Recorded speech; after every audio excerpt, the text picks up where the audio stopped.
অনেকে নিয়ে স্টকে রাখছে, অনেকে যারা লাগতেছে এক গাড়ি হারা নিতেছে, 2 গাড়ি 3 গাড়ি নিয়ে স্টকে রাখতেছে মাল। মানে সংকট দিকে এটা লেগে দাম বাড়বো, বাড়ার সময় বেচবো। আজকে সকাল 9টার দিকে আসছি, এখন বাজে বর্তমানে 4টা 4:30। এখনো তেল পাওয়ার নামে কোনো খবর নাই। মানে বর্তমানে মানে অনেক গাড়ি সিরিয়ালে আছে, অনেক গাড়ি আসছিল, অনেকে সিরিয়ালে মানে পাইতেছে না, বইরা গেছে গা। আর অনেকে যাইতেছে ভিতরে, যার স্লিপ করা আছে হেরাই তো পাইতেছে, আর যারা স্লিপ করা নাই হেরা তো পাইতেছে না। কেন পাইতেছে না, সংকটটা কি?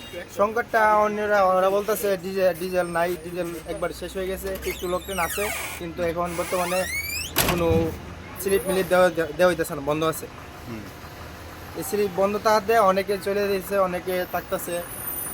সবই তো আসছে মনে করেন অনেক দূরের দিকে, অনেক জায়গার দিকে আসছে, মানে তেল নেওয়ার জন্যই তো। একটা অভিযোগ হচ্ছে তেলের দাম বাড়ানোর জন্য এরকম ব্যবস্থা। হ্যাঁ, অনেকে নিয়ে স্টকে রাখছে, অনেকে যারা লাগতেছে এক গাড়ি হারা নিতেছে, 2 গাড়ি 3 গাড়ি নিয়ে স্টকে রাখতেছে মাল। মানে সংকট দিকে এটা লেগে দাম বাড়বো, বাড়ার সময় বেচবো, এরকম কোনো চিন্তা ভাবনা নিয়ে অনেকে স্টকে রাখতেছে। তার জন্যই তো মনে করেন গাড়ি এতগুলো, মানে তো অনেক সময় আমরা আসি, মানে এত সিরিয়াল পাই নাই কোনো সময়। কারণ সম্ভাবনা কি আজকে তেল পাবেন নাকি এমনি চেয়ে যেতে? আজকে কিভাবে পাবো? এখন তো বন্ধ, স্লিপ নেই, একবারে বন্ধ, তাহলে পাবো কিভাবে?